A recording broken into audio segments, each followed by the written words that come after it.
Hello. ఈ మధ్య ఇంత అందమైన ప్రదేశానికి వెళ్ళానండి.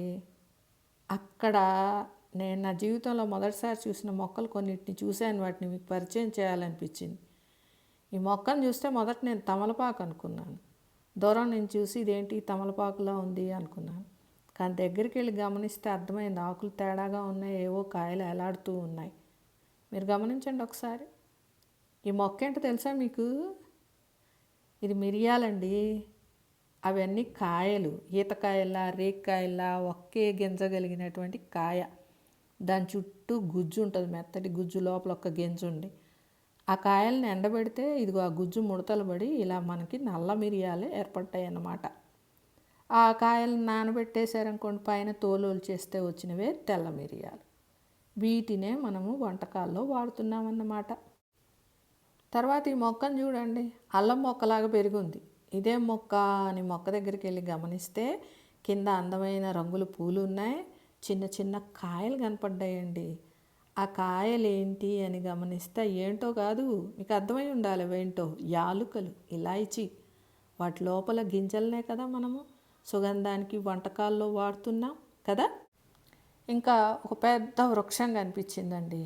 ఏంటా అనేది అడిగితే దాని మీద బెరడు ఒలిచినట్టు కనిపిస్తుంది. సో అలాగే మేము కూడా కొంచెం బెరడు ఒలిచాం.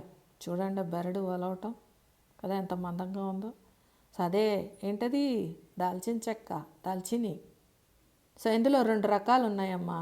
నేను ఒక్క దాంట్లోనే 2 రకాలు చూపెట్టాను చూడండి. ఒకటి మందంగా ఉంది, ఒకటి పల్చగా పొరల పొరలుగా ఉంది. ఈ రెండిట్లో పొరల పొరలుగా ఉన్నది అసలైన దాల్చిన చెక్క, సిలోన్ సిన్నమన్ అంటారు. ఇది ఈ మధ్య ఆరోగ్య సూత్రాలు ఎక్కువై అందరూ దాల్చిన చెక్క తేనెలో కలుపుకొని తాగుతున్నారు కదా పొద్దున్నే.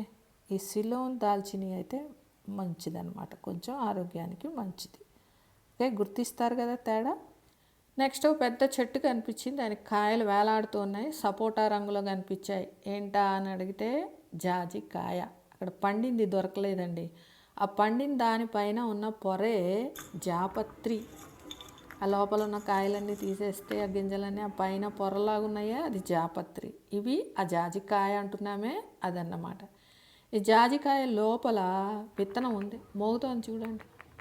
ఇంకో పొర లోపల గింజ ఉందన్నమాట. సో ఆ పొరను పగలగొట్టొస్తే మనకి ఆ లోపల ఉన్న జాజికాయ దొరుకుతుంది. సో గింజలు వాడుతున్నాం యాక్చువల్లీ మనం, అది జాజికాయ అంటున్నాం. సో జాజికాయ యొక్క పై తొడుగు జాపత్రి, లోపల ఉన్న కాయ జాజికాయ. మనకు జాజికాయ నలుపు రంగులోనూ అమ్ముతారు, దీన్ని కూడా అమ్ముతారు. 2 జాజికాయే. వీటికి సువాసన ఉంటుంది, వంటల్లో వాడతాం. ఇంతవరకు నేను చూపించిన మొక్కలన్నింటినీ మీరు మసాలా దినుసుల కింద బాగా ఘాటు తెప్పించే వాటి కింద వాడుతున్నారు కదా. ఇవి మసాలా దినుసులు కాదండి, మన ఆరోగ్యాన్ని పెంచే మంచి ఔషధ గుణాలు ఉన్నటువంటి మొక్కలు. ఇవి మన జీర్ణ వ్యవస్థని, దంత సమస్యలని, శ్వాస వ్యవస్థని, కొలెస్ట్రాల్ని తగ్గించేటటువంటి మంచి గుణాలు ఉన్నటువంటి ఔషధాలు ఉన్నటువంటి మొక్కలు. ఇవి మన ఇమ్యూనిటీని పెంచుతాయి, క్యాన్సర్ వ్యాధిని నిరోధించే లక్షణాలు కూడా ఉన్నాయని ఈ మధ్య పరిశోధనలో తేలుతున్నాయి. సో వీటిని ఔషధాలుగా వాడండి. ఘాటుగా ఉంటే నాకు ఇష్టమని ఎక్కువ వాడకండి, మొదలకే మోసం వస్తుంది. అతి సర్వత్రా వర్జయేత్ అన్నారు. తగు మోతాదులో ఔషధంగా వీటిని వాడండి. ఓకే, మరికొన్ని మొక్కల గురించి తర్వాత వీడియోలో తెలుసుకుందాం.